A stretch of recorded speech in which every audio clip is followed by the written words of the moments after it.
comments on.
All right.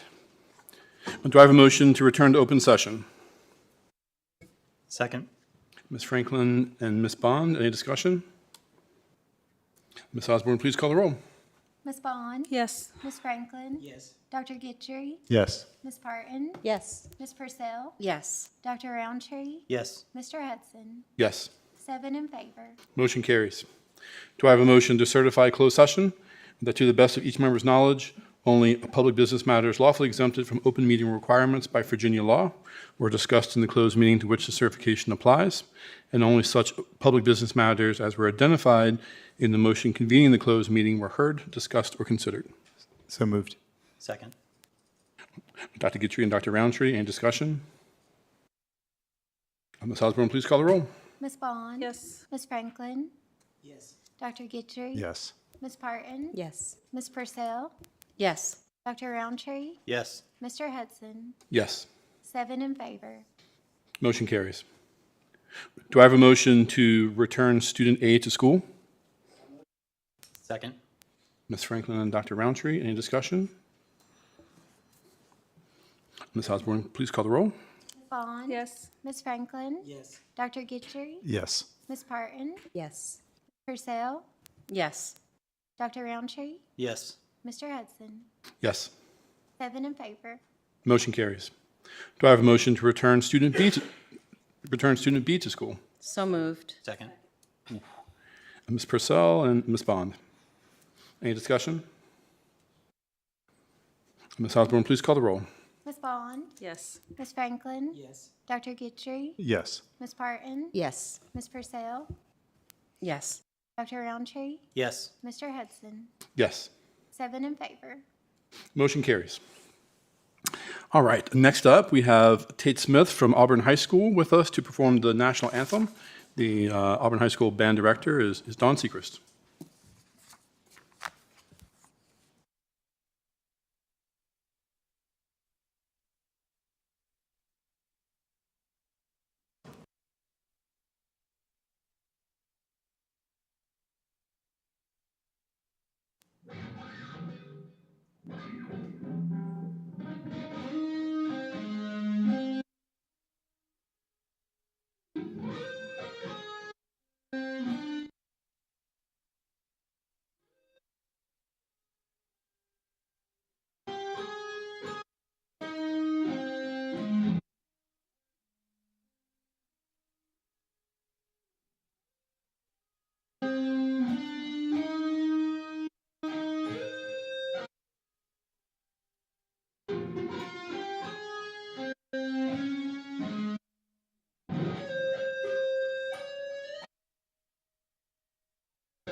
All right, that was pretty cool.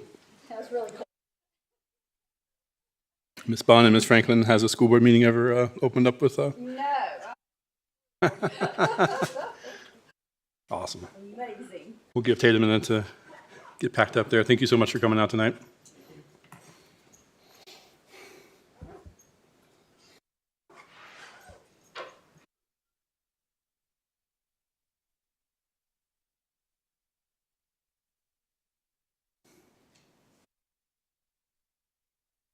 All right, great. Next up is the MCPS mission and belief statements. Our student representative tonight is Avi Gandhi from Christiansburg High School. Cyrus Underwood from Eastmont High School cannot be here tonight. Avi, will you please read our mission and belief statements? Yeah. All right, so beginning with the mission, MCPS is an innovative educational community. We value diversity and we are committed to equity and inclusion. MCPS empowers learners to realize success in an ever-changing global society through collaboration with communities, families, staff, and students. MCPS provides a safe, engaging learning environment and intentional exposure to positive social, emotional, and academic experiences. Now, the beliefs. Number one, all students can learn in order to pursue their dreams. Number two, schools are safe places of joy, wonder, and creativity. 3, every person deserves to be loved, valued, and respected. 4, kindness is an essential skill of a responsible, productive community member. 5, the diversity of our community is one of our greatest strengths. 6, all people deserve equitable access to opportunities and resources. 7, every child deserves an advocate. 8, honoring the voices of students and other stakeholders strengthens the school community. 9, open communication and feedback are vital to our growth. 10, learning and teaching are collective efforts that begin at birth and involve the entire community. 11, relationship building and high expectations are foundational to student success. Great, thank you, sir. Thank you. Our next item of business is the student representative reports. Avi, do you have a report from Christiansburg High School? Yes, sir, I do. So, CHS has had a great start to the 2025 to 2026 school year and is excited about continuing to focus on its 3 core values of being respectful, connected, and responsible. The CHS administrative team held class meetings on the second week of school to review important items related to the core values of CHS, attendance expectations, counseling services, the hate speech policy, and much more to ensure that students have a strong understanding of the high expectations of CHS. If you had not had the opportunity to take a ride down Independence Boulevard over the past few weeks, please take time to go on a quick stroll and enjoy the completion of the new academic wing.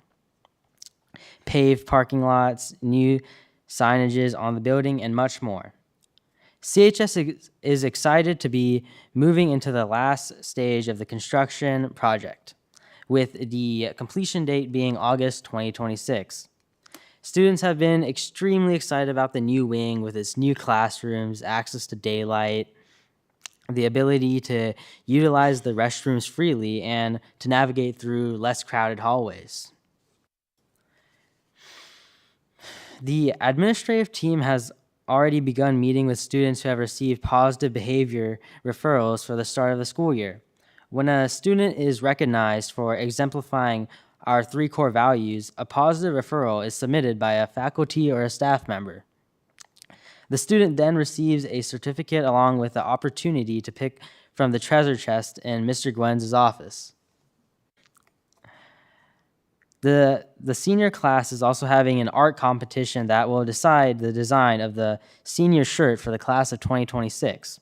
This demonstrates that our school will strive to maintain a connected community by providing students with opportunities to express their ideas and have their work be heard.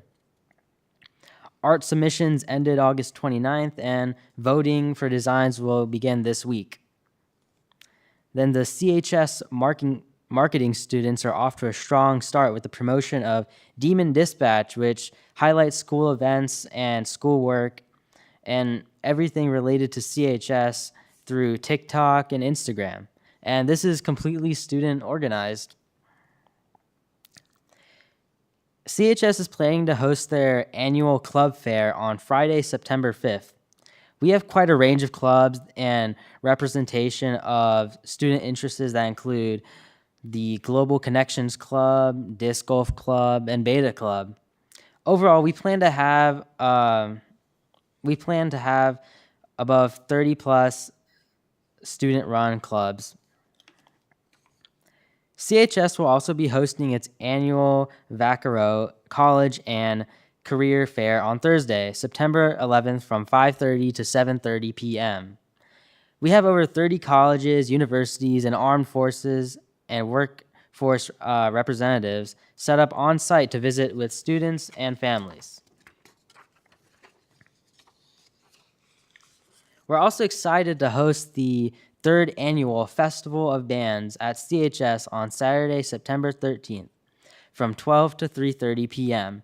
and it'll include several different schools from the local area to perform for fans and spectators. To conclude, our fall athletic teams are off to a strong start.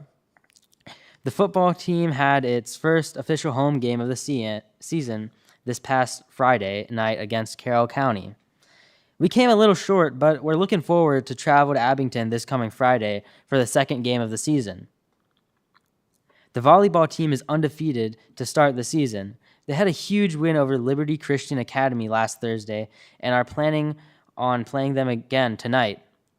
Liberty Christian Academy was a state semifinalist last year. The boys and girls cross-country teams had their first meet of the season this past Thursday at Bassett. The girls cross-country team came home with first-place honors. The golf team is also off to a great start this season with 3 matches under its belt. Lastly, the competition cheer squad had its first competition of the season on Saturday, September 17th. Thank you. Great. Well, thank you, Avi. Next up, we'll move along to our honors, awards, and recognitions. Dr. Lori Comer, our Director of Secondary Education, will start our recognition of the Spring 2025 VHSL champions. Good evening, school board members, Chair Hudson and Dr. Widener. It is my honor tonight to present to you the Spring 2025 Virginia High School League State Championship teams. When our school term ended on May 23rd, many of our student athletes still had a few more contests to finish. And as a result, we have some state champions that we would like to recognize tonight. The following principals will come forward and recognize their championships by recognizing their coaches and their team members. We will hear first from Mr. Gwynn, principal at Christiansburg, followed by Mr. Stewart, principal at Blacksburg, and we will end with Mr. Hurd, principal at Auburn High School.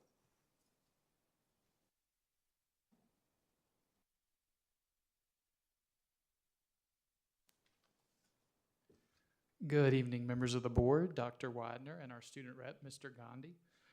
Thank you for taking the opportunity to highlight one of our student athletes from Christiansburg High School for their outstanding accomplishment during the spring 2025 season.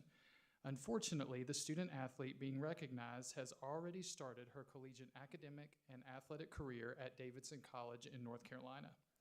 But I would like to still recognize Miss Layla Haley for her accomplishment. During Layla's final season at CHS, she finished her illustrious career by winning the 400-meter dash at the Class 3 Outdoor Track and Field State Championships. She also finished third in both the 100 and 200-meter dashes, which helped her earn the 3A Female Athlete of the Meet. Congratulations to Layla.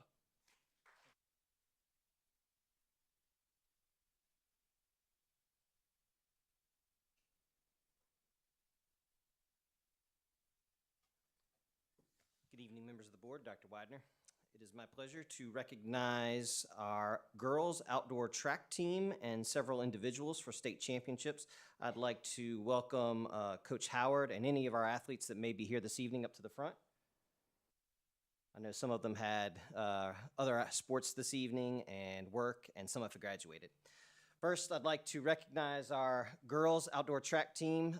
They won the outdoor state championship this past season and completed the rare Triple Crown, winning both cross country, indoor track, and outdoor track. We had several individual state champions. First, Leighton McGee in the pole vault. Leighton is currently vaulting at the College of William & Mary. He set a school record of 16 feet at that meet. Tamoy Douglas, who is a current junior, winning the 200 meters in 24.58 seconds. Riley Thomas, a current sophomore, won the 800 meters in 2 minutes and 13 seconds.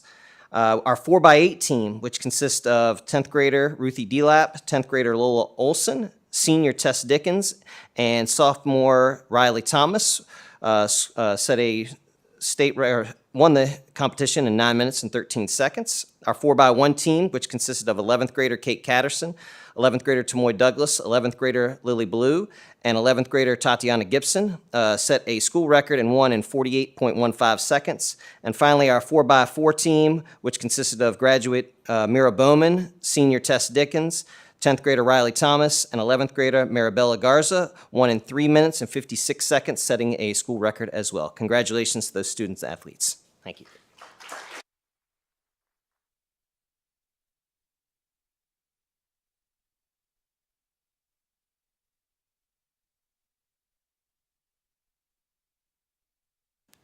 Good evening, members of the board, Dr. Widener. Auburn High would like to thank you for the opportunity to recognize our outstanding athletes. Auburn won 4 individual and 2 state championships this past spring, along with our 7th consecutive all-sports championship, which is now referred to as the National Guard Cup. This is the longest streak among 317 schools that participate in the Virginia High School League.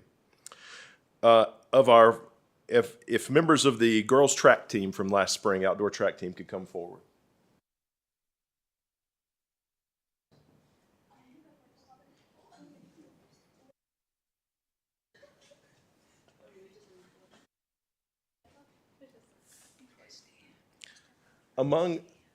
Right there will be good.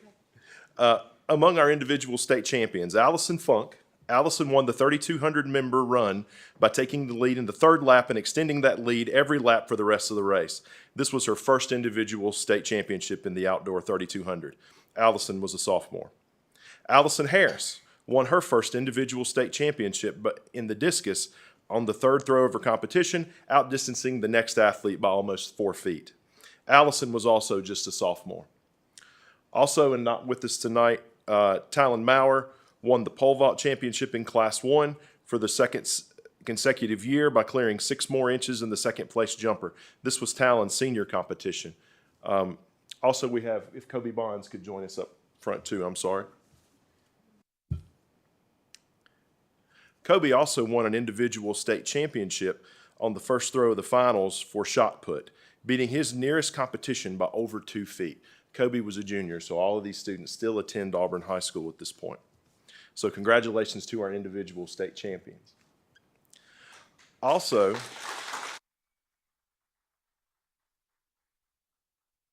the girls outdoor track and field team, who was coached by Hunter Carter, who is with us tonight, and former head coach Josh Nestor, as well as assistant coach Xavier O'Brien and Zach McClellan. The girls outdoor track and field team was competing this spring to complete a sweep of the track championships for the 24-25 school year.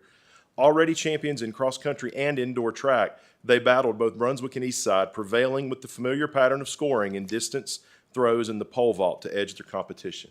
So congratulations to our individual champions as well as our girls outdoor track team.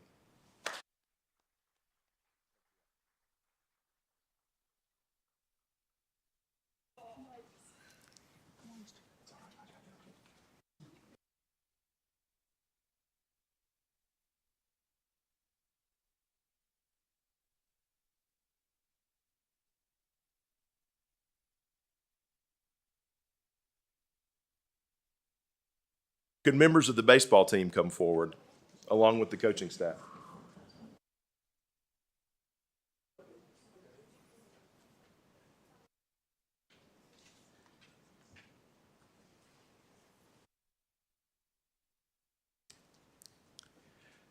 The baseball team ran through their regular season with a 19-1 record and allowed 2 or fewer runs 13 times. After winning the district and region championships in which they outscored their opponents 50-10, they moved on to the state tournament. After 2 tight 1-run wins, they exploded for a 10-0 win in the state championship to punctuate a 27-1 season. This is Auburn's 4th baseball state championship and the 51st state championship in school history. This team is coached by Mr. Eric Altizer, Keith Reed, Billy Wells, Kyle Altizer, Dale Nelson, and Art Price. So congratulations to our state championship baseball team.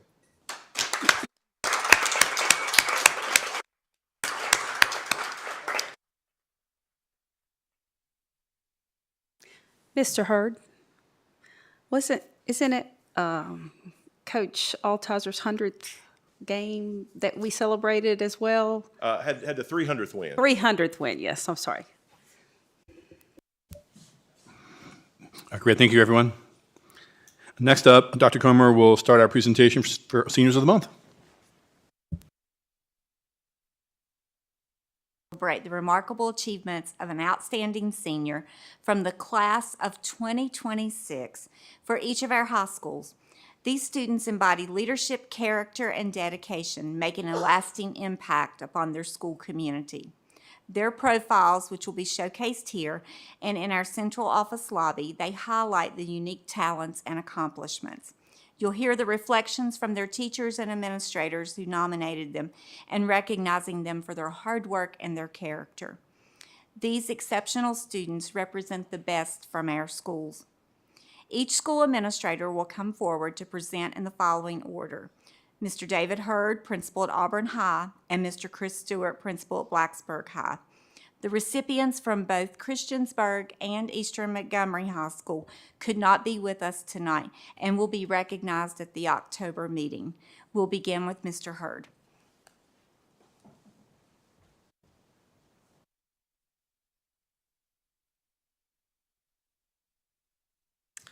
If Miss Laura Altizer and family could please join me.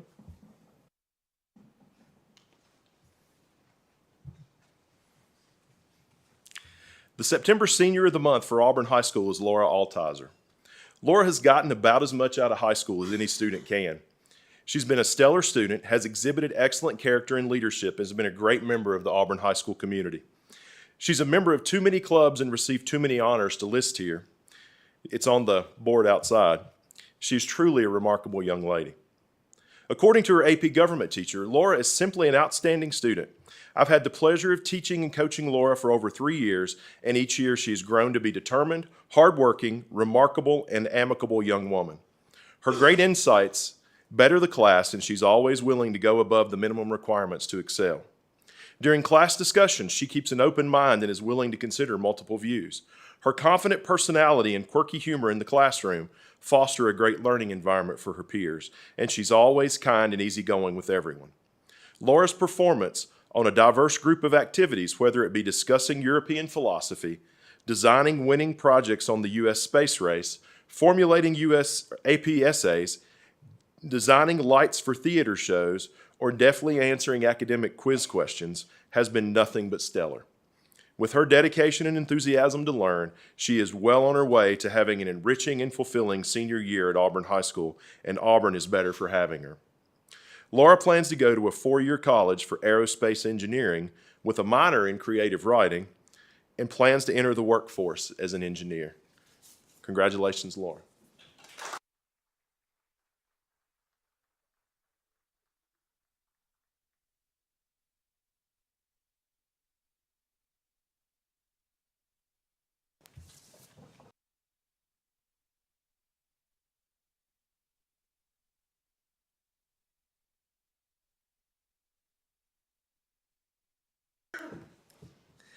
It's my privilege to present the Blacksburg High School Senior of the Month.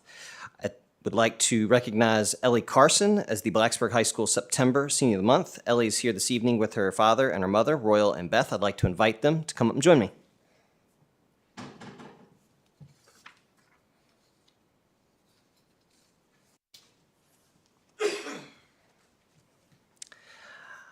I'd like to read a brief statement from one of the staff members at Blacksburg High School.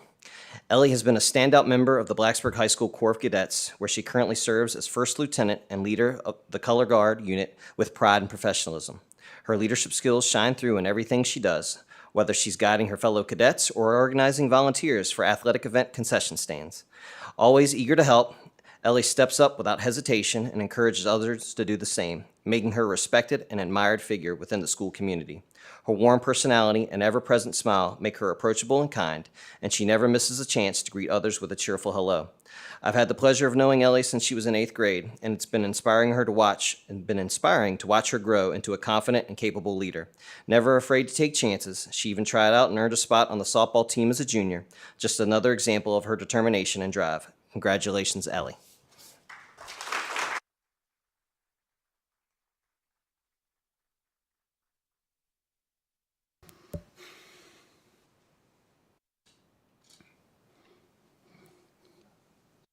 Oh, great, great. And congrats, everyone. And that's all for tonight, right? The other two couldn't make it? Yeah, great. At this point, the board likes to take a quick break and recognize any students, either the athletes or the students of the month, who want to come up and say hi to us. If you want to come up to the front of the room there, we'll come down and say hi.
Wow. Uh-huh. The mic got that. Replay the video. All right, our next agenda item is public address. We welcome the opportunity to hear from students, parents, employees, and community members about education matters in this community. As a reminder, the board sets aside 30 minutes to start our public address. We have the option to extend in 30-minute increments, which Ms. Osborne will remind us of. If there are additional speakers after 90 minutes, the board will continue with their business meeting and hold one additional 30-minute session at the end of the business meeting. The clock continues through applause and disruptions. The more disruptions there are, the fewer speakers who get to address the board. I will call each speaker up by name in the order that they signed up. Each speaker will have 3 minutes to address the board. The board does not respond to speakers during public address. The screens will show when the speaker has 30 seconds remaining and when their time is up. Please state your name and the area of the county you live in. And our first speaker tonight is Kimberly Williamson.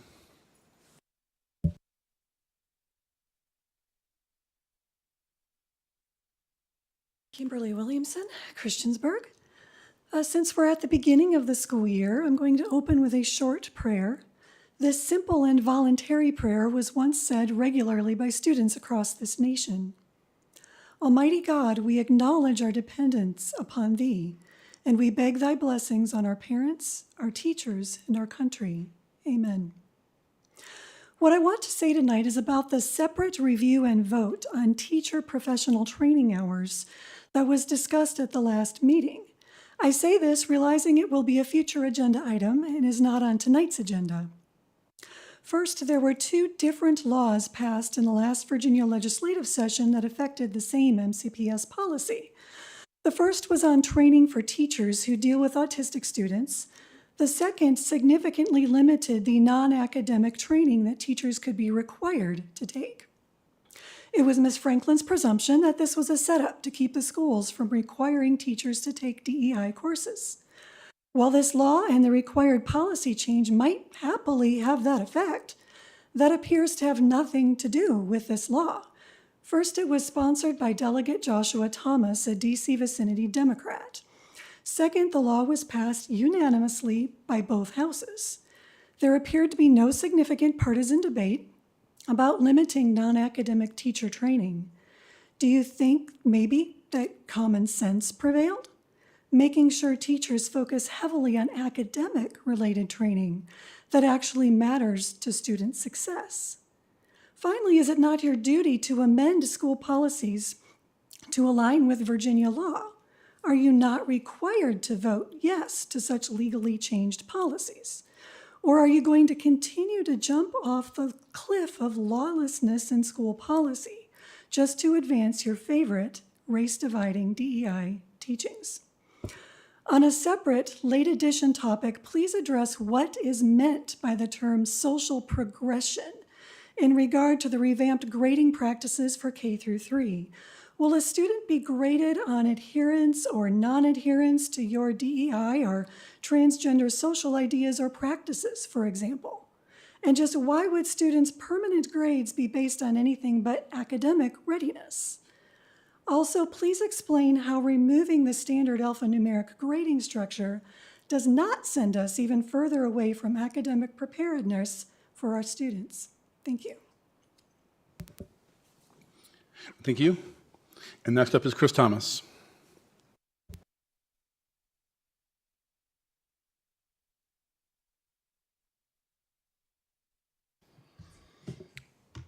Members of the board, Chris Thomas, Christiansburg.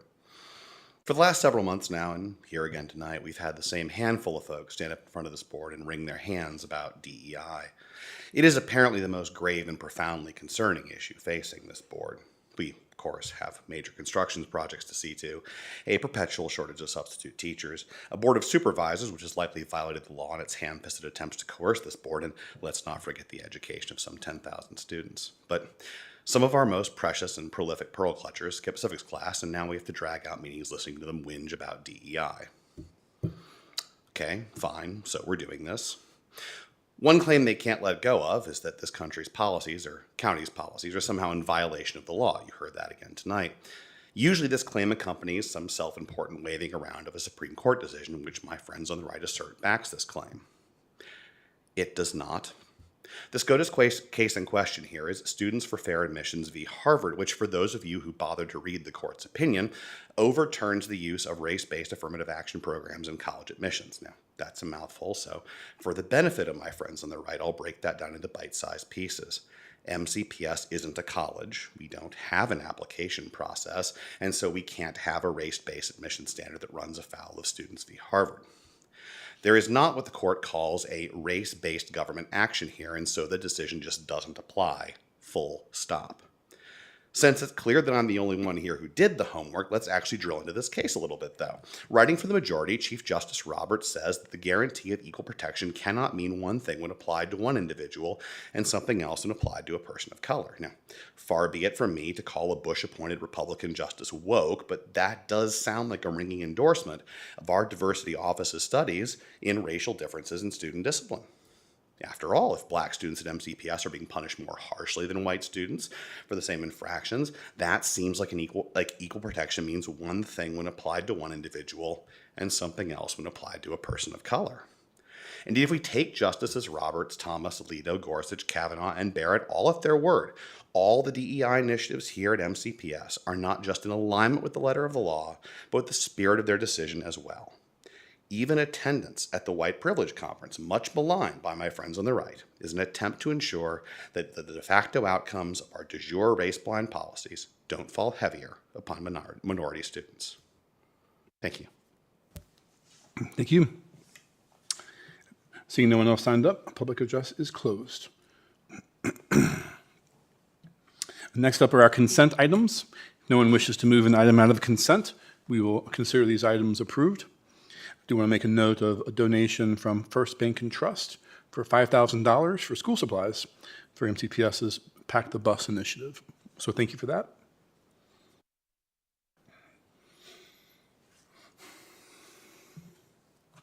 Okay, great. Next up, moving on to the financial reports. Do I have a motion to acknowledge receipt of the financial summary report for July 2025? Second. Ms. Franklin and Dr. Roundtree, any discussion? Ms. Osborne, please call the roll. Ms. Bond? Yes. Ms. Franklin? Yes. Dr. Gitry? Yes. Ms. Parton? Ms. Purcell? Yes. Dr. Roundtree? Yes. Mr. Hudson? Yes. 7 in favor. Motion carries. Do I have a motion to approve the payment of bills as presented? So moved. Dr. Roundtree and Ms. Bond, any discussion? Ms. Osborne, please call the roll. Ms. Bond? Yes. Ms. Franklin? Yes. Dr. Gitry? Yes. Ms. Parton? Yes. Ms. Purcell? Yes. Dr. Roundtree? Yes. Mr. Hudson? Yes. 7 in favor. Motion carries. And that takes us into our business meeting. First up is our report from superintendent. Tonight we have Dr. Amanda Widener, our interim assistant superintendent for curriculum and instruction, who will provide our report from the superintendent's office. Good evening, everyone. Thank you for the opportunity to serve as the representative for the superintendent at tonight's board meeting. We have now completed 2.5 weeks of school, so today marks the beginning of our 4th week. And for anyone who's been in our buildings, I think it's very evident that our students and staff are fully engaged. I've had the opportunity to visit schools and see firsthand the dynamic and engaging learning environments that our teachers are creating. Last week, our elementary and middle school students completed MAP testing, which is an important assessment tool that we use. It allows our teachers to access diagnostic data that will help them guide instruction and meet the needs of our individual students.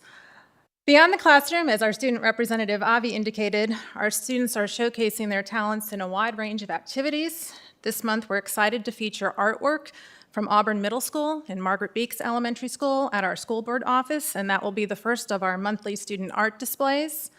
On our fields and in the gym, our fall sports programs are in full swing. Teams from all our secondary schools are well into their competition seasons, and our marching bands are hard at work performing at football games and perfecting their routines. As we move through the busy stretch between Labor Day and fall break, I want to encourage our parents to stay connected with their children's learning. I also want to highlight for families a major benefit that is available to all of our students this year. As a result of funding that was approved in our budget this past spring, we are offering free breakfast to all of our students. And we've already seen a 19% increase in participation compared to this time last year. And with second chance breakfasts that are being implemented in some of our secondary schools, we expect that number to grow even more. So I would encourage all of our students to take advantage of the ability to have a healthy start to their day. Our schools aren't just places for learning and programs, they're also places of celebration and fun. As an example, last Friday, our schools participated in College Colors Days, where students and staff wore the colors of their favorite school. And in partnership with Virginia Tech, the Hookie Bird mascot and members of the cheer team visited some of our schools, which brought a lot of excitement to our students and staff. So looking ahead, we're excited about many upcoming opportunities for our students as we head into the fall season. Thank you. Thank you, Dr. Widener. Board, any questions or comments? Okay, great. All right, so we initially had this next piece for our special session coming up on Thursday, but the board felt important to move this up to tonight. Do I have a motion to appoint Dr. Lois Graham as interim superintendent and to approve her contract as presented? So moved. Second. Ms. Bond and Ms. Parton. Any discussion?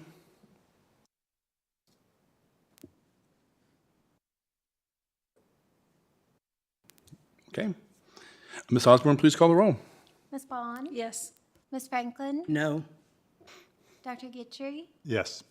Ms. Parton? Yes. Ms. Purcell? Yes. Dr. Roundtree? Yes. Mr. Hudson? Yes. 6 in favor, 1 opposed. Motion carries. So we now have an interim superintendent. Great. All right, next up, Dr. Tom Brewster, our Assistant Director of Human Resources, presented a proposal to implement annual stipends for staff in the Operations Department who hold state-issued licenses on August 19th. This proposal is brought back tonight for approval.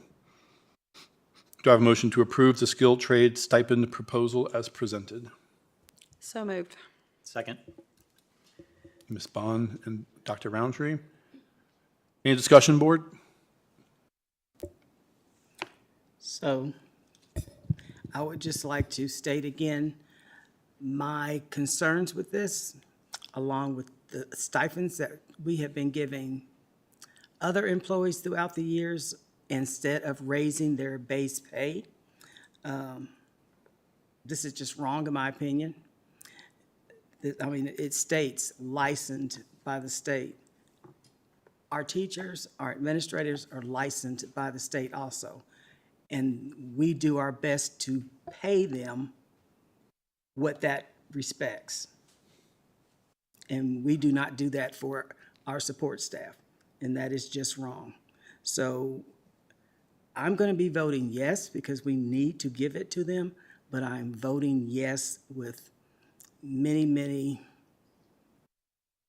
opinions, as you're hearing, that this is wrong. And come budget time, I expect us to do the right thing. And when we're looking at our staffing updates and we're seeing positions that we repeatedly can't fill, can't retain people in, then we need to do something about that. And I've been saying for years, it's about the money. And then every time we turn around, we're adding money, but we're not adding it to their base pay. That's wrong. We'll go around. Dr. Roundtree? Yeah, I agree with Ms. Franklin's sentiment. And I think several of us stated last time that when budget time comes around, it'd be nice to have a pay scale that is for these individuals that have licensure, and it's easy to check to make sure that those licensure dates are up to date, and when they fault on that licensure, then they drop to the pay scale that's appropriate for their position. Ms. Rousseau? I don't have any further questions or comments, but I agree with the shared sentiment. I'm glad that we can roll this out now and give a stipend to folks who have earned it, and then maybe look at adjusting the pay scale. So thank you. Ms. Bond? Agree, and just hoping this is just a place to start. Thanks. Ms. Parton? So I agree with what everyone else has said. And I do plan on being very, wanting to check into this during budget season because this is an issue we have done for a long time. But I'm glad to see us taking a proactive approach right now to get this out there and hopefully get them here and then keep them here once budget season comes around. So thank you for all your work on this. I appreciate it. Dr. Guidry. Thank you. I was kind of hoping when I got the revisions back for this proposal that I think I had asked, maybe I was the only one, for information on which one, for which of these categories is the licensure or certain requirements required for the job versus ones where they're going above and beyond. So I was kind of, did you do any of that analysis? Are not required as part of the job. It's an incentive for them to get trained in these areas, to get certification and licensure in these areas. Okay, so just for the sake of moving things forward, I absolutely agree that when we are looking at the budget for next year, that I would expect that this gets rolled over into base salary increases for these employees, so that we're honoring them for their skills and the training that they bring to the jobs. Certainly. Yeah, thank you. And we will start working on that proposal tomorrow. And Dr. Brewster, my only question was, obviously we had a very spirited conversation at the last meeting. Did anything in here change substantially based on that conversation, or?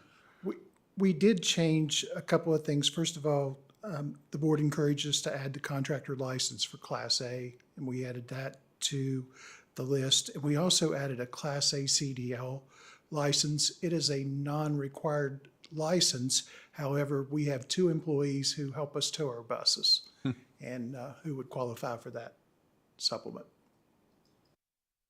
Okay, great. Board, any other questions?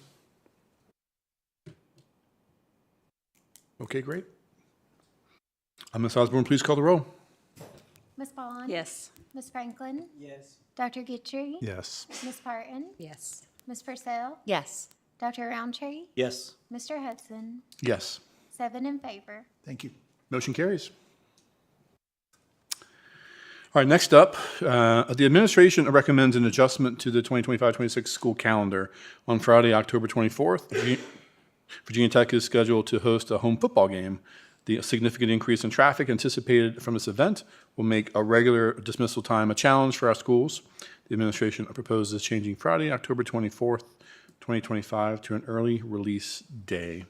Do I have a motion to approve the school calendar change as presented? So moved. Second. Ms. Purcell and Dr. Roundtree. Any discussion?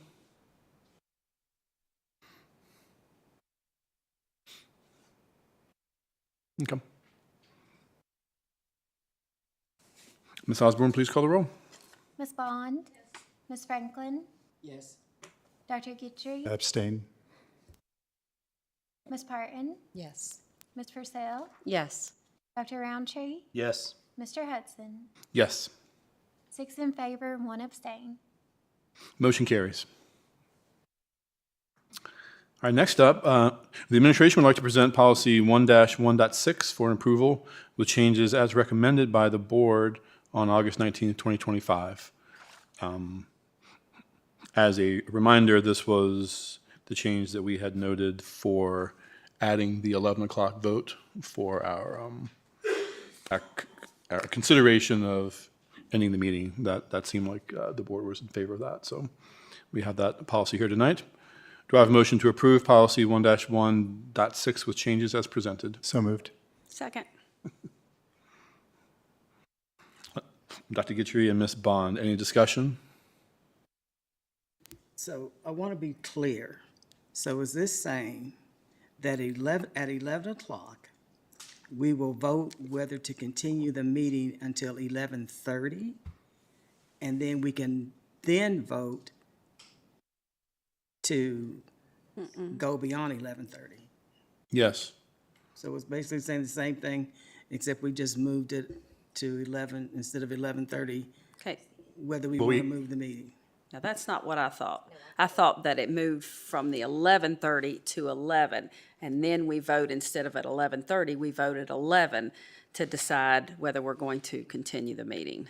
Well, so this gives us an option to end earlier, but we have to have the vote at 11:30, right? If we vote yes to continue meeting, we still have to vote at 11:30, right? Like I we're see what you're required saying. to. Okay. So we can't not have that vote. Though we just had to vote before 11:30 or by 11:30. That was the whole point of.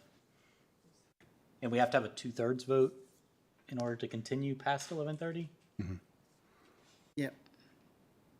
That was the understanding that we had. That doesn't mean that we can't change that. I mean, if the board wants to make the 11:30 vote at 11, then we can do that. But if we vote to continue, then we're continuing past 11:30. There's no other gate, right?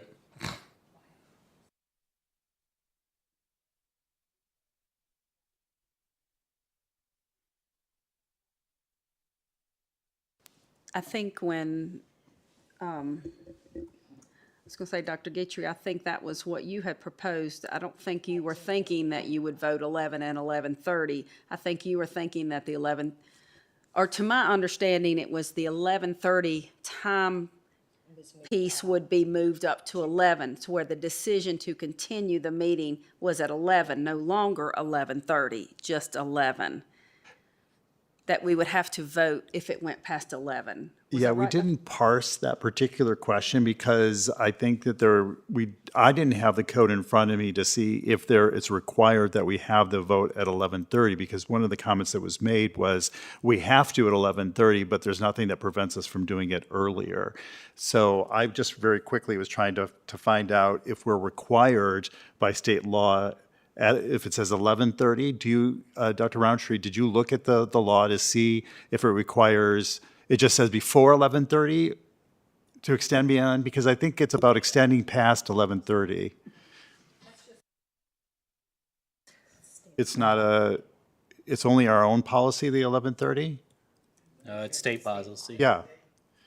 Yeah, I don't have that language up in front of me. I can look very quickly to see what that is.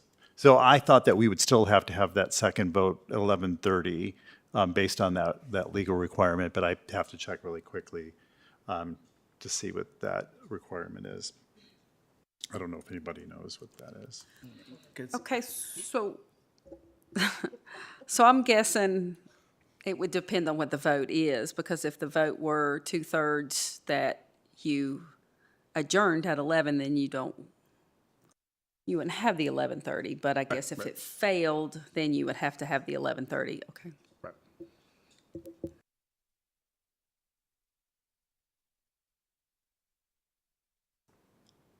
One concern that I kind of had with the way that the policy was currently written was that if we voted at 11:30 to end the meeting, but let's say we were still in discussion about, say, the personnel report, for instance, which oftentimes is the end, is one of our last things.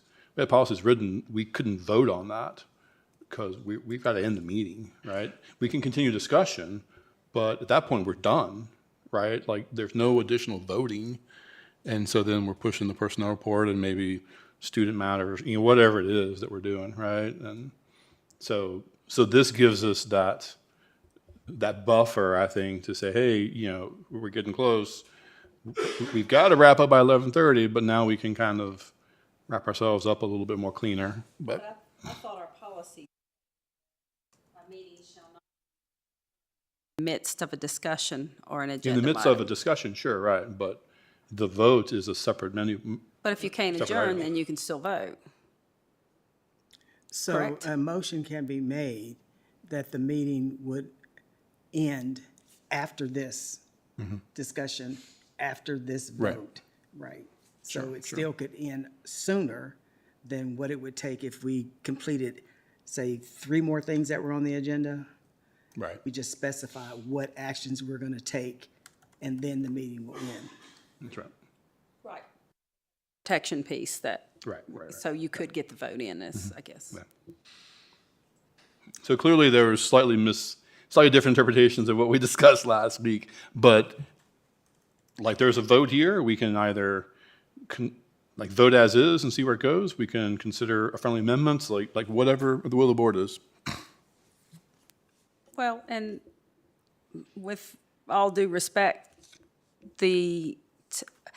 I think for myself as a board member, any of the 11 o'clock adjournment would completely be understand if there is a needed discussion on the table. I don't think any of us would want to adjourn during that time, or in extenuating circumstances, because I know that came up. Well, that's one of the reasons I can't support this, but sometimes we have things that, and maybe that was something that as a board chair and vice chair, we can say, okay, let's put those important discussion items in the beginning of the meeting. Mm-hmm. So that way, if we're just going through different items, then it's not a big issue if we adjourn at 11 or 11:30. Got it.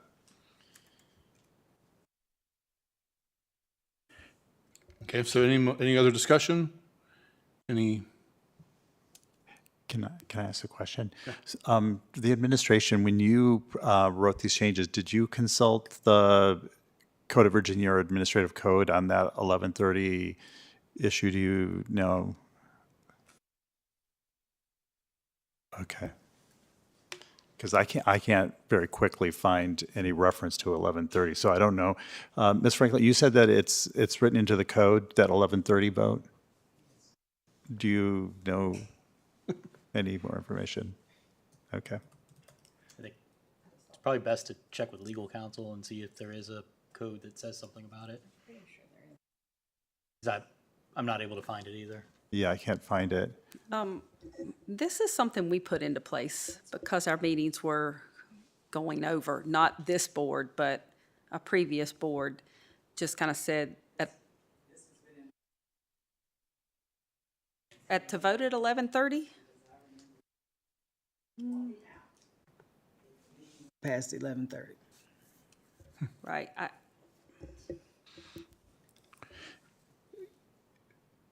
Can I ask a question?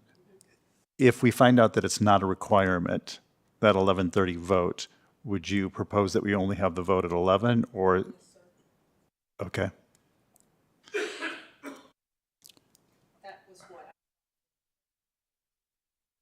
I don't know if anybody else has any opinions. I'm fine just having the one vote, but if it's the will of the board to do the two votes, I'm fine with that as well. Okay, we'll have a motion and a second on the table, so we can either play the vote out and see where we are. We can always amend it again later if we discover that it's not a state requirement, or we can vote it down and see where we go.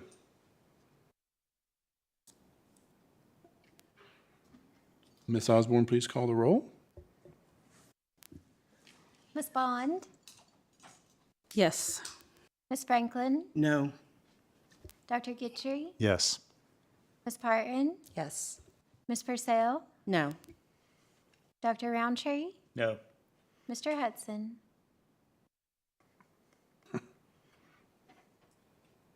Yes. 4 in favor, 3 opposed. Motion carries.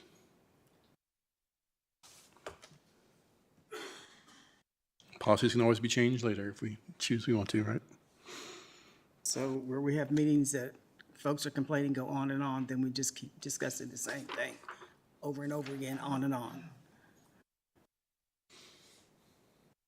All right, next up, Glenn Shilcode, our Administrator of Fine Arts, will present the proposed General Music Textbook Adoption Committee. Information about the textbook adoption process and the timeline are included. Dr. Widener and members of the board. Tonight I am presenting the first reading of the proposed MCPS General Music Textbook Adoption Committee. I will share an overview of the committee's composition, outline the adoption process, and provide a timeline for your reference. The proposed adoption committee includes 14 general music teachers, one from each school that offers general music, which is every elementary school and middle school, pre-K through 8. On the proposed committee, we also have 6 parents representing all 4 of our communities, 1 from Auburn, 2 from Blacksburg, 2 from Christiansburg, and 1 from the Eastern Montgomery community. 1 administrator, and lastly 2 community members, and I'd like to add that both of those community members are music education professors from Virginia Tech. This broad representation ensures that the adoption process reflects the voice of teachers, families, administrators, and the larger community. At the start of the school year, so very recently, general music teachers completed a survey to identify textbooks they were most interested in exploring. Pending the committee's approval, the next steps will be to review those survey results and narrow the list to a set of finalists.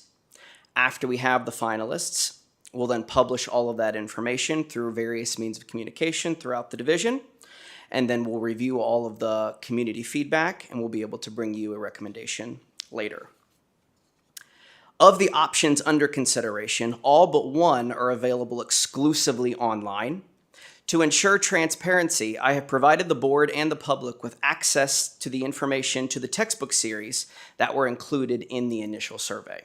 So right now, anyone in the public could see all of the items that were on the survey and begin exploring them, even though they're not finalists, because we obviously have to approve the committee before we make it to that step. This evening's presentation is simply the first reading of the proposed adoption committee and process. The committee's work will continue this fall, and we will return to you with recommendations once the process is complete. At this time, I welcome any questions you may have. Thank you, Mr. Chilcote. Board, any questions? If I remember correctly, has it been quite some time since there was a new textbook for music education? I looked to get the exact answer. I looked that up today. The process began in 2014, and our last adoption was in 2015. And I do need to add that we have never had a formal adoption in the general music curriculum, partly because the VDOE does not require it, but since our school board policy requires that we have a formal adoption for any textbook that's put in front of our students, we're following that policy. But it is not required by the VDOE, and there is absolutely no textbook list or recommended list that we have to choose from. Thank you. Welcome. Good. Thank you so much. I noticed that on the committee that for Joey Ballard's representing 3, is that just by virtue? Can you tell me a little bit? He teaches at all 3 of those schools. Okay, Yes, he I assumed teaches that was general the case. music at all 3: Charlottesville Middle, Auburn Middle, and Christiansburg Middle. Busy man. I was just curious of how did you get the parent solicit the parents' involvement in the committee? I'm curious about the composition of the committee. Yeah, so word of mouth worked great via the school newsletters. So I asked all of the principals to send in their initial communications home to families this opportunity to be a part of this committee, and we had an overwhelming response. Of course, families in the Blacksburg community had a much higher percentage, so we have a lot of people that are on the wait list in the Blacksburg area, but we were able, through the principals' communications, to have members in every community. Okay, great. And none of those parents are any of them also MCPS employees, do you know? To my knowledge, none of them are MCPS employees. I'm just asking because I've heard that. And, great. I'm glad to see you going through the process. I'm looking forward to the outcome. Thank you. Board, any other questions? Great, thank you, sir. Thanks. All right, next up, Dr. Amanda Widener, our interim assistant superintendent. I'm sorry. Sorry, I just want if there's a part of our policy, if that there is a textbook adoption policy committee rather that we are supposed to approve. So I know that there's not a textbook that's adopted by VDOE, but if we have a textbook, if we create the committee that we have to approve it, that's what we've done in the past is when we've had these presentations, there's been a vote on whether we approve of the committee. That's part of the reason for the presentation. If I'm remembering correctly. I do think that's practice, yeah.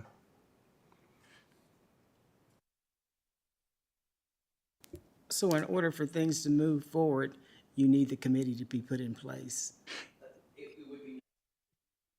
It would be nice if it could be approved this evening, but that's not necessary. We could wait till the next meeting in September to approve it. That would still give us enough time. If you could approve it tonight, that would be great. We'd be able to move forward. Our first committee meeting is scheduled for September 17th. And because we have every music teacher that teaches general music on this committee, it's going to move much faster than other adoptions or previous adoptions. Because if you think about soliciting teacher feedback, when it's ELA or math, you have quite a lot of teachers that have to provide feedback, and that takes time. For us, it's 14. So we can get that feedback much faster. So I move that we approve the committee. Second? Okay. And I will say, I appreciate you bringing this to us in such a timely manner. Guess we have a motion by Dr. Guthrie and a second by Ms. Purcell. Ms. Osborne, do you have that motion? To approve the General Music Textbook Adoption Committee. Committee, okay, great. Board, any other discussion? All right, great. Ms. Osborne, please call the roll. Ms. Bond? Yes. Ms. Franklin? Yes. Dr. Guthrie? Yes. Ms. Parton? Yes. Ms. Purcell? Yes. Dr. Roundtree? Yes. Mr. Hudson? Yes. 7 in favor. Motion carries. All right, next up, Dr. Amanda Widener, our interim assistant superintendent, will present a proposed policy change for policy 6-2.2, evaluation and reporting. The proposed change will be to the elementary grading policy to reflect standards-based grading in grades K through 3. Ann Mitchell, our director of elementary education, is also available for questions. The proposed changes before you and the student evaluation and grading policy is an effort to update our policy so that it aligns with our current practices. So the changes that you see are for elementary grading. As I think you all are aware of, we currently use a standards-based grading system for report cards in grades K through 3. We extended that last year for K through 3. However, in reviewing our policy, that's not what is reflected. And so this is an effort to bring our policy up to speed with our current practices. It does leave grades 4 and 5 as they are, continuing to use a letter-based grading system, which is still in policy. But again, what is written in red, as you will see, the changes are merely done to reflect our current practices so that our policy aligns with that. Great, thank you. Board, questions and comments?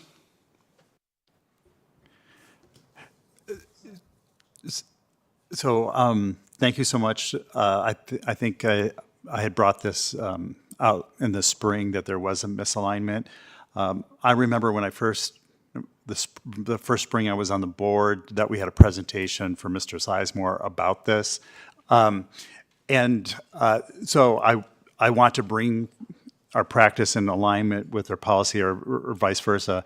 But before we make this permanent, as a board member, I'm curious to get more information about the impact of this change and kind of, because I know that we got a presentation from the administration saying it's going great, everybody loves it, it's a success, but I would like to hear more, I would like to get more input. So, because I know that there is discussions about expanding it to there, at least there were discussions, maybe that has completely been shelved.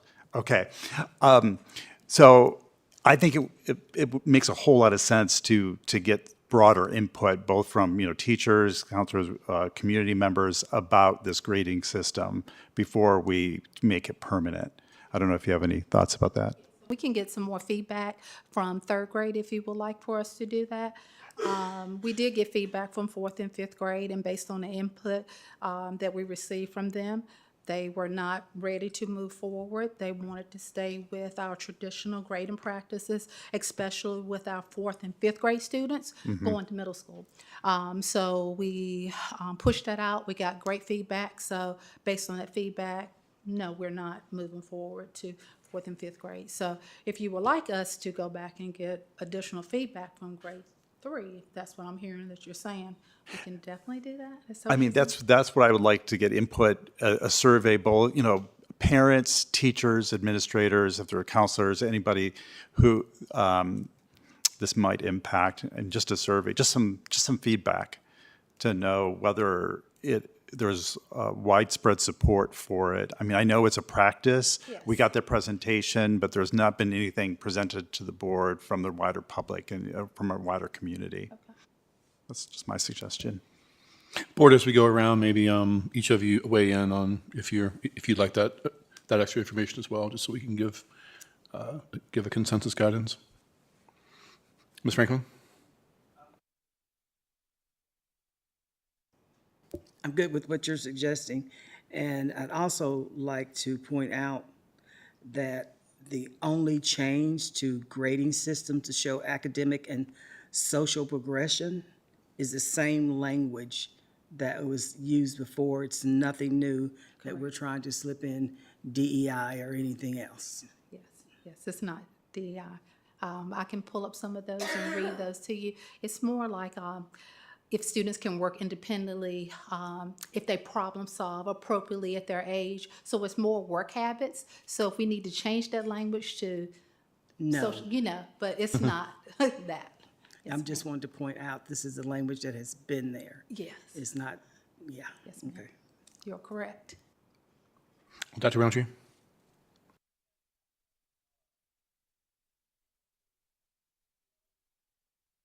Cards for the younger grades that are available online, but that might be something of interest too, especially for parents of new students, kindergartners, first graders, just to know what the grading system looks like before they get that first report card. And they know what kinds of things that their student is working on ahead of time. The report cards are great as someone who has recently had a K through 3 student. I love the amount of feedback, whether or not they're working well with other students, those kinds of activities, whether or not they're supposed to be counting 1 to 10, 1 to 50. It gives the metrics very clearly as to what you should expect. So we do your student to be provide a working on. handout to our families for report cards that does explain that to them. So if it's something else that we need to do in addition to that, we're open to do that as well. Right.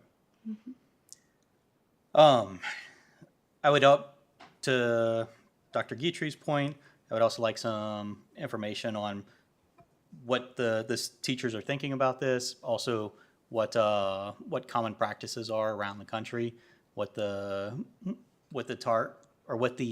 incentive or the advantage of going after one grading metric versus another grading metric is, and including extending that to fourth and fifth, not just the question of whether or not we should be doing it in third.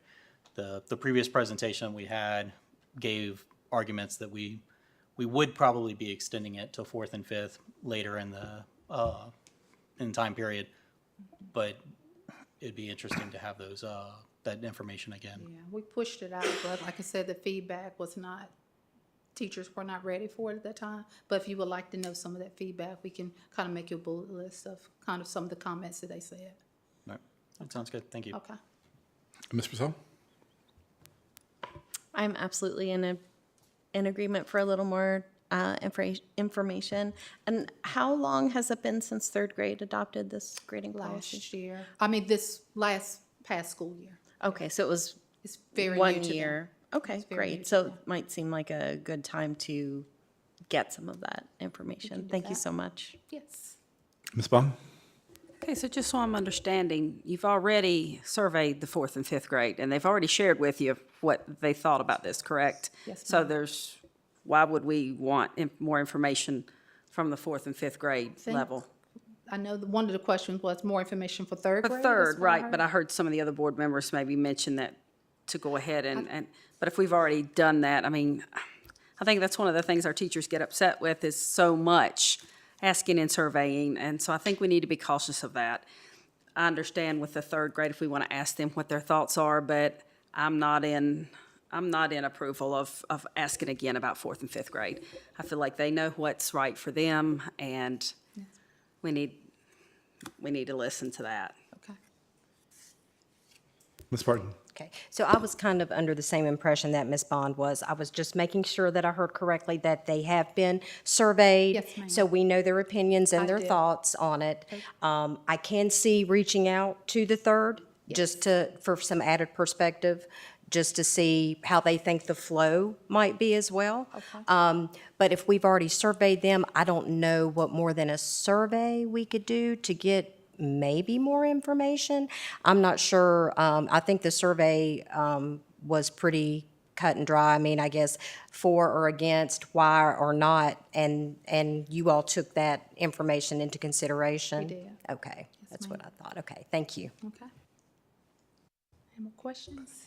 Yeah, can I just add one thing? I agree. I mean, if you did do a survey with the fourth and fifth graders, and you can just share that information, I think that's maybe what was being asked here. But I think, just to follow up, one of the things I'm curious about is part of the reason, say, the fourth grade teachers are opposed to it because that they have questions based on their experience of the third graders moving up? Because I think that, wasn't this implemented before last year? Because I remember, I thought it was, not this past spring, but the spring before, because in the spring is when I raised questions about the non-compliance with the policy, and that's because that was because the presentation was the year before. So I do think it makes sense to either share that information from the fourth and fifth graders to see what the fourth grade teachers have to say about it. If that doesn't illuminate the experience of these fourth grade teachers who I think at this point will have experience with that grade moving up. So I agree that we don't need to do both grades, but I think they might be part of the mix because they are seeing students before them who have come up under this system now. Does that make sense? Kind of, sort of. You kind of lost me at the end, but. So I'm it's happy to clarify later. It's just because one of the things that I heard about the fourth and fifth graders was a concern about the progression. And so the people in the mix would be not only the third grade teachers, but then if those students have moved up as a grade, that means the fourth grade teachers are now seeing students for whom they have this grading system as part of their record. So it would make sense to include the fourth grade teachers if that is the case. I don't think that was the case. Just for the past 3 weeks, would they have had students that had the new metric in the fourth grade? Yeah, for some reason I thought when we had that presentation, it was not this past spring, but the spring before. It started this past fall. We didn't change grading policy in the middle of a school academic year. Okay, thank you. So I think I'm hearing we like more information from third grade, and we like to just see the information that was already collected from fourth and Summary fifth. of what fourth and fifth grade said? But no, we don't need to go back out to fourth and fifth. Okay. Go. Thank you. Hey, board, anything else? Okay, nice to meet you too. Thank you all. All right, next up, Megan Atkinson, our Administrator of CTE and Business Partnerships, will present information on the GoTech Grant Award and the role of MCPS. Dr. Matt Dunleavy, our Director of Grants, Innovation, and Partnerships, is also available for questions. Good evening, Mr. Chairman, members of the board, Dr. Widener. I am really excited tonight to share about the GoTech program and the grant that we have received to put this into practice this year. And also kind of go over the role of MCPS and some of the innovative practices that we're trying to implement as a regional entity for grants and awards. So I wanted to share the GoTech mission statement really quickly. So GoTech stands for Great Opportunities in Technology and Engineering Careers. And the purpose of the program is to stimulate job growth within the Commonwealth by creating dependable talent pipelines in strategic sectors fostered through public and private partnerships. And that's a mouthful. But what that looks like in public education is the career pathways that align with advanced manufacturing and advanced materials and information technology and healthcare are being explained to our middle school students. And I don't know if you've ever had the chance to try and explain advanced manufacturing to middle school students. It's not an easy task. But the GoTech program presents it in a relevant and a developmentally appropriate way, and it makes it fun. So the activities that our students are participating in those career and technical education classes are pointed directly towards those career pathway options for our students. And we have strong programs at the high school that align with all of these modules. The piece that we were missing is explaining it to middle school students. So the GoTech program is going to help us do that. And the explanation on the next slide really does fill in that blank. So the GoTech grant would allow us to establish a career connections lab in our school to explain what career options are here in the New River Valley and across the Commonwealth of Virginia. And I wanted to share the map of the GoTech program because this is something that is established across parts of the Commonwealth already. And the really beautiful part of this program is that it's a true partnership between K-12 education and industry. So the program initiated in the Danville area with the school divisions there and the IALR, and it has expanded across the state. If you'll notice on the map, Region 2 is Go Virginia Region 2, so that's an economic development region, and you'll see the coloring or the shading is not great to differentiate, but you'll see that the lighter green counties are the counties that would be involved in the GoTech Grant Award.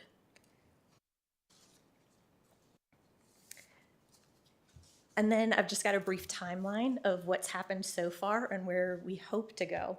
So in February, Montgomery County Public Schools was among a consortium of counties that was considering becoming a part of the GoTech grant program and implementing the GoTech lab in middle schools. In March of 2025, MCPS, along with the help of my colleague, Dr. Dunleavy, agreed to accept the responsibility of serving as the lead applicant for the grant. So the grant is awarded to 5 different school divisions, but Montgomery County Public Schools drafted the grant and submitted it for consideration. And also has offered to serve as the fiscal agent for the GoTech launch grant. In April, the application went to the Go Virginia Region 2 board for consideration, and it was approved as the largest grant that the Go Virginia Region 2 board had approved ever.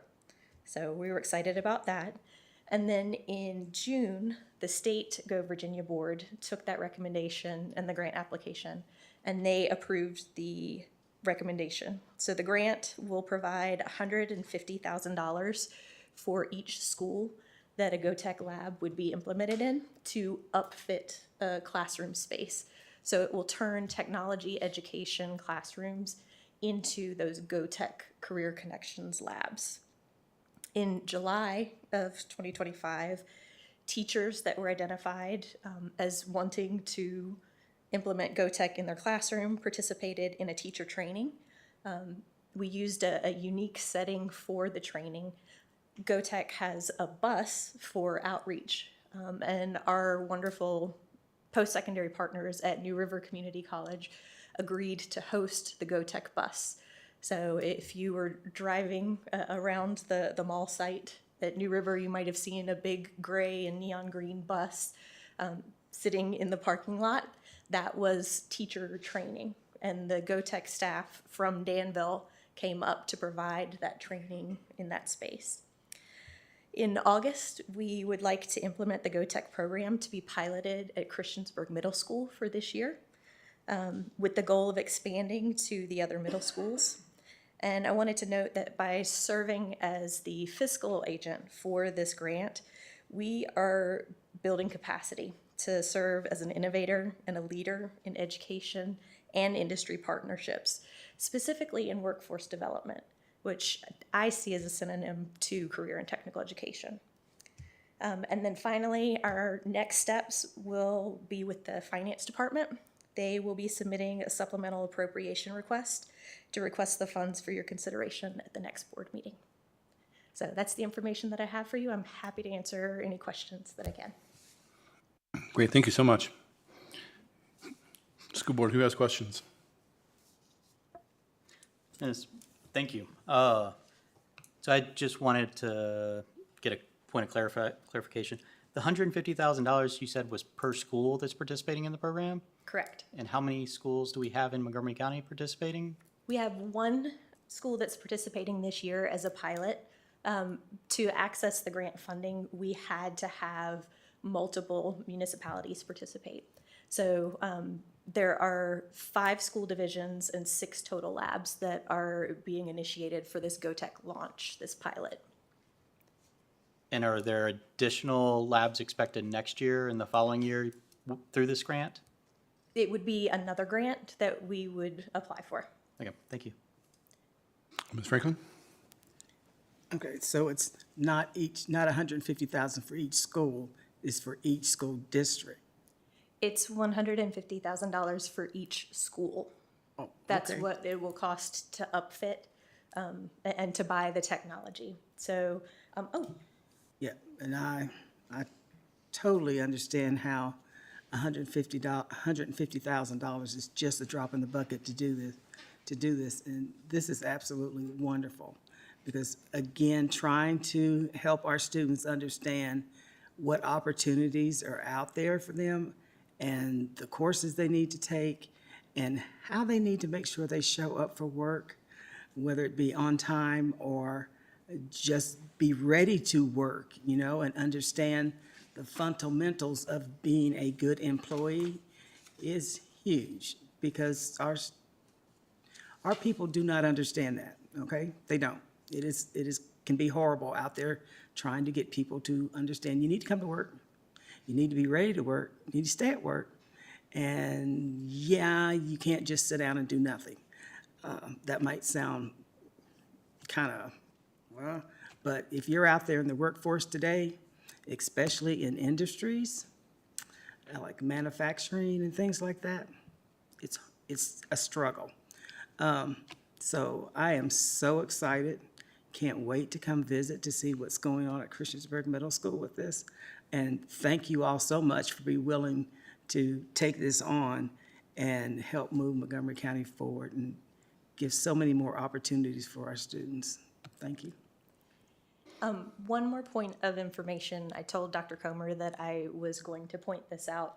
If you'll notice, I shared some pictures of MCPS adults interacting with the GoTech equipment. And the 2 pictures on the left, Dr. Comer, and then below her, Mr. Deibler, our staff here at the board office got to use the welding simulators to see what their skills were in welding. And as of today, Dr. Comer is the reigning MCPS champion welder according to the welding simulation. Keep going around. Well, Dr. Guitry? First off, congratulations to you and to the our grants officer. I think he's somewhere here. Hiding back there. On securing that grant. Just to drill down a little bit, so the 150,000 for one lab. So I see here in the description that there was some training that was involved, but can you tell us a little bit more about what is the lab? Sure. Who's going to participate in the lab? You don't have to elaborate too much, but just I'd love to know a little bit more I about appreciate either the the question. technology or Yeah, so the lab itself is based around 9 modules that are listed here with the different career pathways. So for precision machining, our middle school students will have a CNC router. So they will actually get to see the milling process and understand what it's like to have subtractive manufacturing from metal. And they'll be able to create different things. The welding lab, it is a simulation. I love that because the idea of putting open flame in the hands of middle school students is terrifying to me. So I'm happy that we have the technology to have those welding simulators. And Miller, which is one of the big names in welding equipment, actually has a full-sized welding simulation that goes into the lab. We will be using robotics, the VEX robots that you see in some of the first competitions. But in addition to that, there's a robotic arm. So it goes from the initial using the robots, which a lot of students have done already, into going through the assembly line process. So taking the coding and the IT from the robotics lessons that they've done and then building on that. One of the coolest moments in the outreach work that we've done so far was our Manufacturing Leaders Summit that Onward NRV hosts. And they got to see the GoTech bus, and the manufacturing engineer from Spectrum Brands, which is one of our big manufacturers in Montgomery County, pointed to equipment on their line and said, this is exactly what we were playing with on the bus. So our students are going to be working with the processes that our industry are currently using. Great. I have more questions, but I'm sure at some point we're going to get another presentation after you've established the lab, and I'm really excited for you. Thank you. Ms. Barton. I saw the bus and I was like, wow, what is that? And then I saw this and was like, that's what that was. So the lab is on the bus that people have already been able to get on and seen some of the simulation there. Am I hearing you correctly? So that lab is the outreach and public relations of GoTech because it can go anywhere. Okay. The lab that we will be purchasing with the grant funds will be in Christiansburg Middle School and then in our other middle schools. And as so we the great expand. thing about this is the hands-on at that age, because that's how you get them interested to begin with. It's not this, it's the do. So when they get into something that they see that they really enjoy and love, they're going to develop a love for that. So I'm so excited about that for our middle school students. Do we know how this is going to be incorporated into the school day as far as how they're going to be able to take advantage of this and when they're going to be able to do these cool things? Sure. So you saw with the map of the state. Right. This has been implemented in other school divisions, and it has been implemented through several technology education courses. So Intro to Technology, which we happen to offer, and Inventions and Innovations, which we also happen to offer. So we're not changing the schedule. Again, it's a true upfit for our teachers. So they're taking what they are currently doing and making it more fun, more hands-on, more relevant to the careers that we have in our county. Great. And so the ones that we don't have, is that something at some point we're hoping to get incorporated maybe? Or maybe will that flow up into our high school level to maybe get some of those freshmen and sophomore, or maybe even juniors and seniors at this point, because, we still have juniors and seniors sometimes that still just don't know exactly what they're going to want to do. So I'm not sure if we were going to be able to have a flow from that. I know that costs money, and I'm very grateful for the grants. Thank you very much for finding it. But I would love to see, hopefully we can get this in, I would like to say all of our middle schools, but at some point, at least for the majority of our county, of our kids could do it in middle school. But it's just nice to see that they're going to have that opportunity to really kind of understand more about what it is and decide, yeah, that's something I think I might want to look into when I get up to the high school level too, or they realize that that's not for them and they may try something else. So one of the pieces of feedback that we got on the grant application was the application was so strong because every school division had direct pathways from this career connections lab to the high school.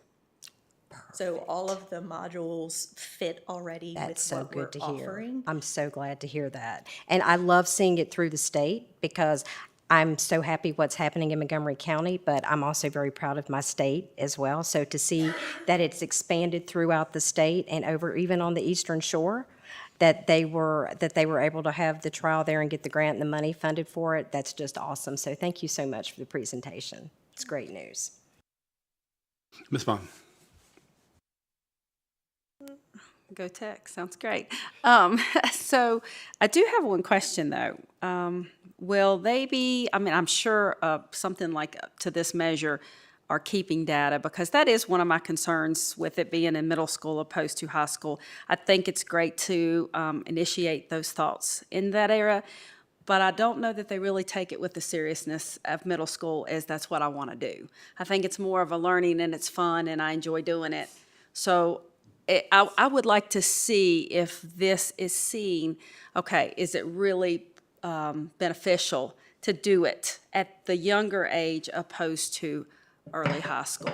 I just feel like, you know, I've been on career and tech boards. I've followed it, and I think I've gotten a lot of feedback that, yeah, sometimes we're kind of connected at too young of an age on things like this, because they're really not thinking. You know, sixth graders aren't going, this is what I want to do the rest of my, some are, but as a general rule, it's like, I'm going to take that because it's fun. So do you think they'll have some kind of a pathway to find not only that it follows through, but to see, yeah, this has not been as beneficial. We don't see kids taking these courses and learning these modules and then following it through. So my hope is to really lean into the middle school model, which is looking at exploration. I say all the time, kids don't know what they don't know.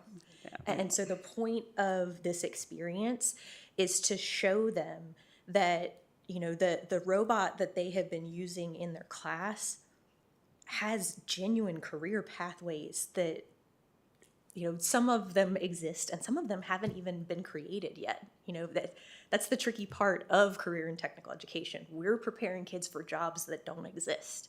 So I think leaning into that exploratory model is so important to make sure that our kids have exposure to the career pathways that are out there. I also think that we will be able to follow those students through and see, you know, do our numbers in precision machining increase enrollment-wise? Because we're one of the only school divisions in this area and in all of the counties that are receiving the GoTech grant that has a true precision machining program at the high school level. Most students, if they find an interest, are going to have to wait until they get to New River. But we really do have these strong pathways. And again, it's going to help our students know that they might have an interest rather than waiting until they get into their junior or senior year, getting into the classes and then realizing that they don't like that career pathway.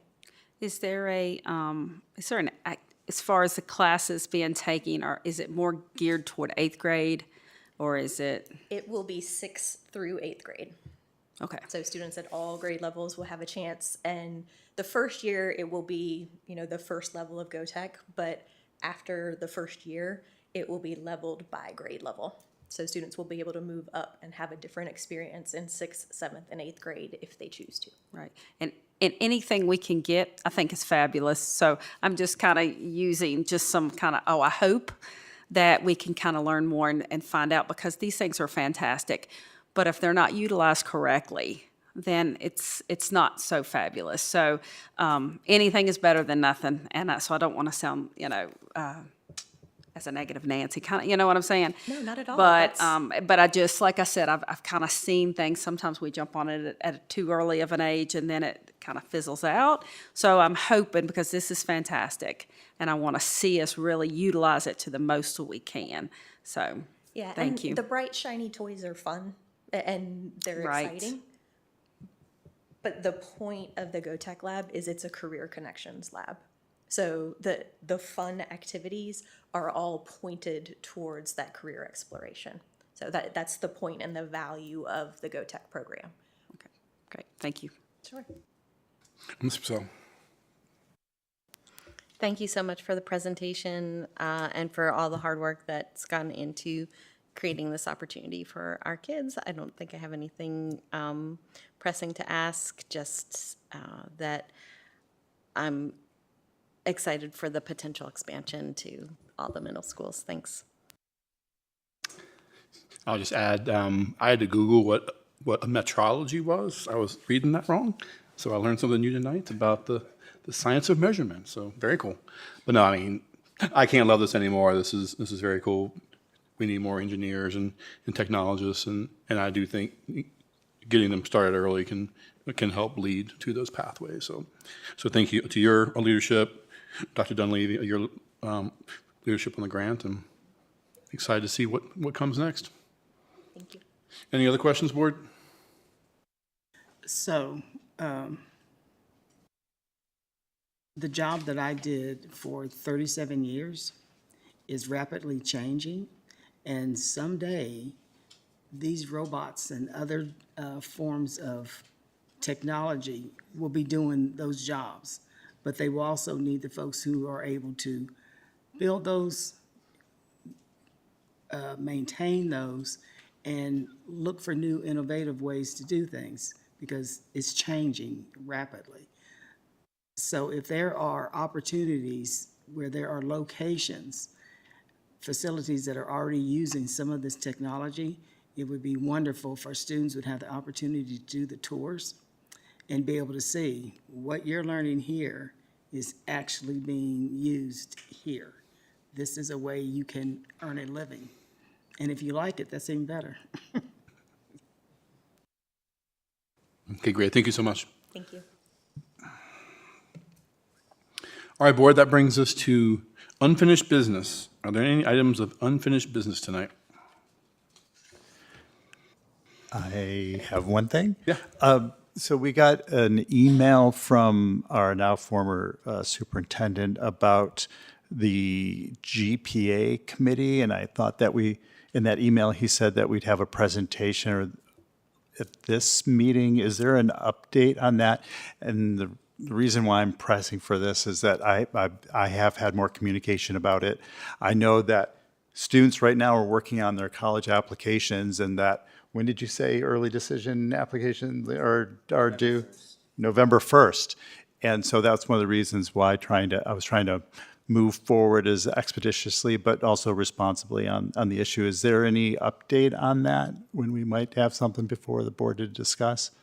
So Dr. Comer, our Director of Secondary Education, is going to be working with a committee to look at that issue, to gather research, I think to understand the history and the reasoning behind the existing policy, and then to bring information and I assume a recommendation to the board. Okay. So I believe perhaps at our next meeting, she'll kind of give you an update on that process and a timeline. Great. But I think there will be some time in doing the research, again, to understand and get input from a variety of stakeholders to bring a recommendation before the board.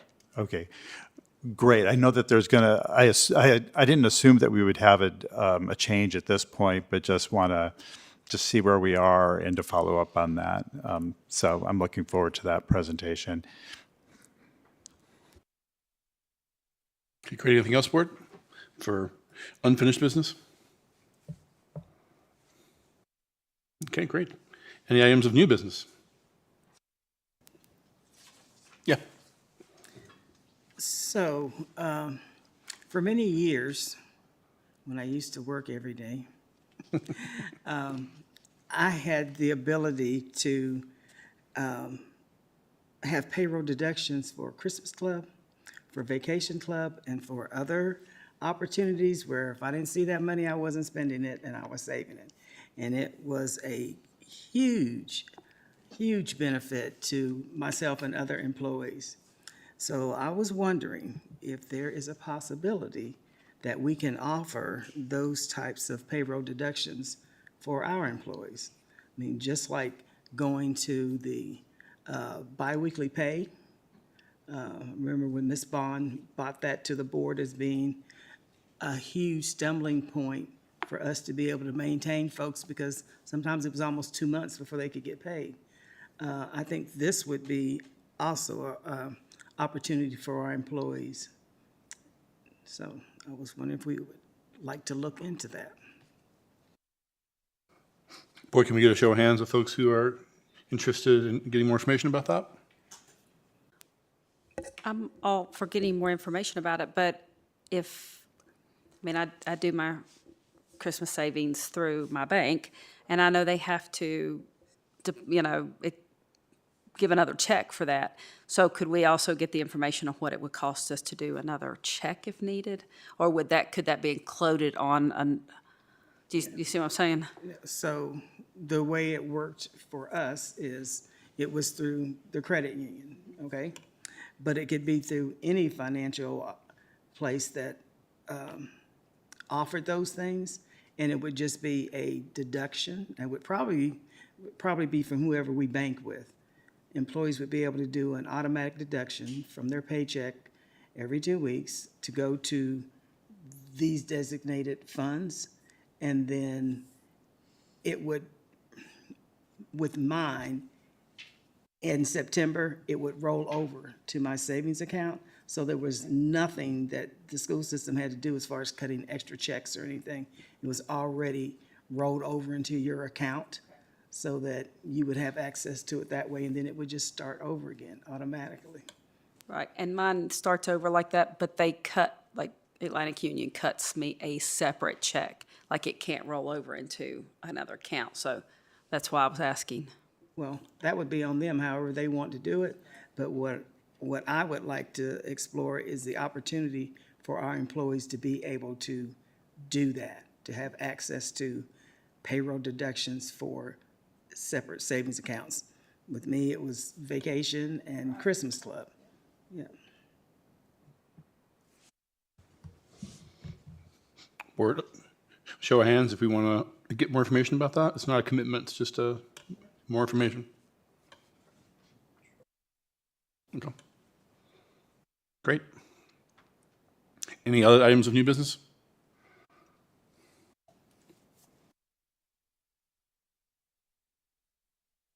Okay, great. Are there any announcements?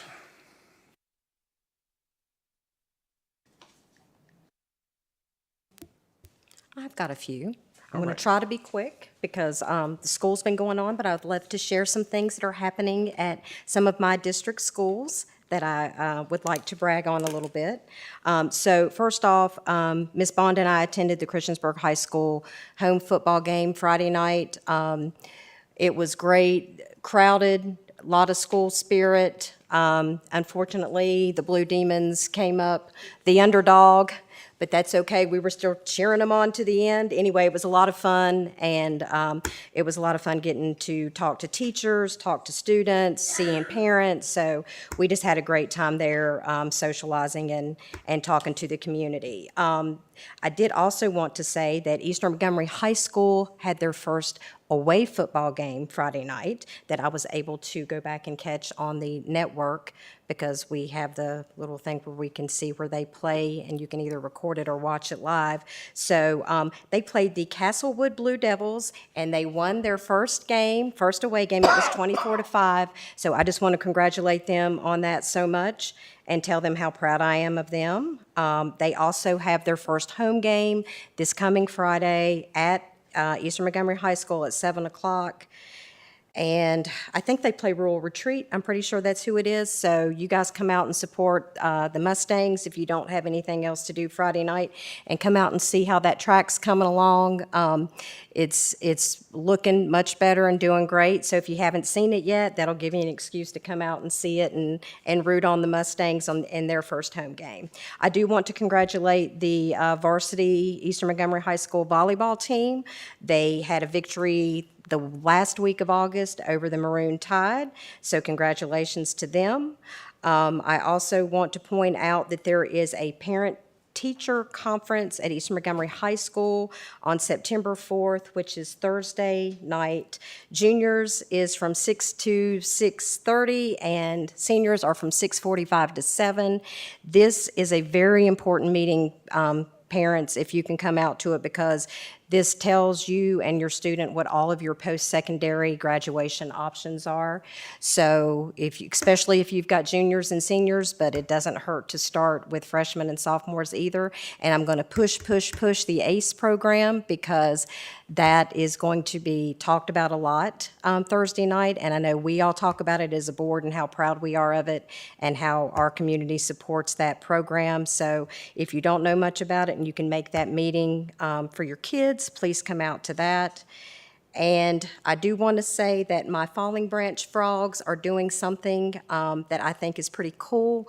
They have started with of course, they're elementary school. So they've got 2 incentive programs going. One is the Golden Spatula Award, which is presented weekly for the best cafeteria conduct. So if you have it that week and you get chosen, you get to carry around a golden spatula and wave it in the air and show everybody you've been a great person in the cafeteria. And the second one is the Champions of Attendance Award, and those are all weekly winners. And tons of names on the list. I can't be more proud of them. And so that is being at school every day, and not only that, but being on time, like we have talked about with other things. So we're motivating our kids to not only show up, but we're motivating them to be on time too. So kudos out to them for everything they're doing, and hopefully it continues. And I think that was all I had right now. Board, anyone else?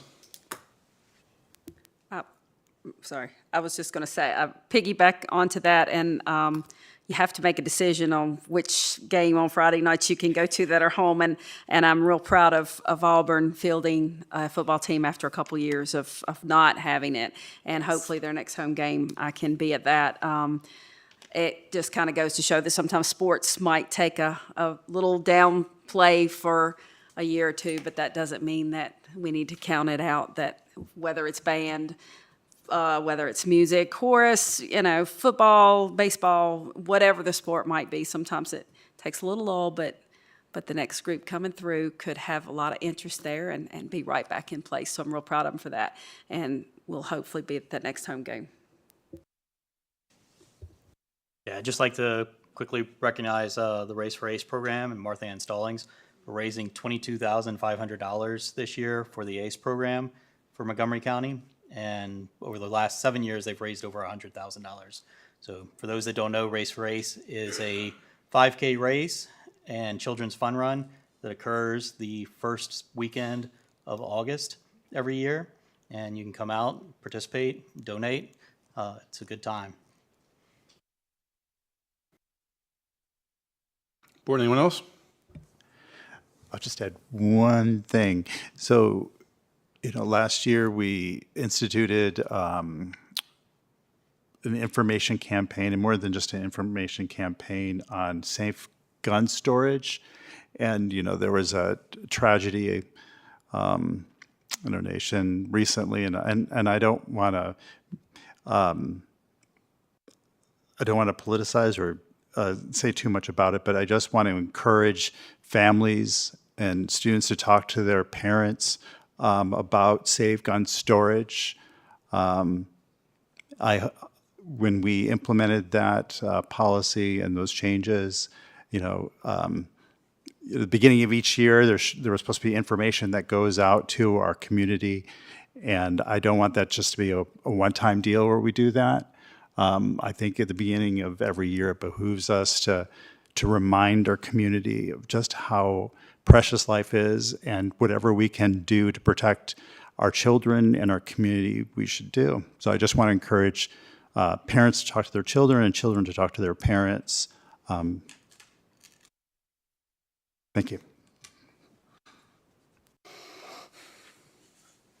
Anyone else?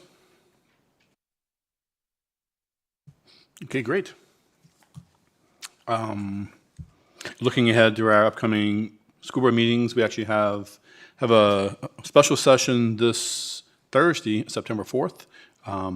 We'll have a public presentations from some of the search firms that we're considering for our superintendent search. So encourage folks to tune into that just to learn more about companies that we're reviewing and give us your feedback on them as we're considering our options there.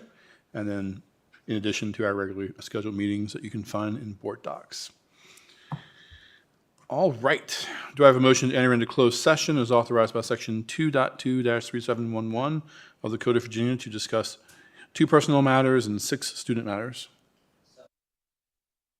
Second? Ms. Franklin and Ms. Purcell, any discussion? Ms. Osborne, please call the roll. Ms. Bond? Yes. Ms. Franklin? Yes. Dr. Gitchery? Yes. Ms. Parton? Yes. Ms. Purcell? Yes.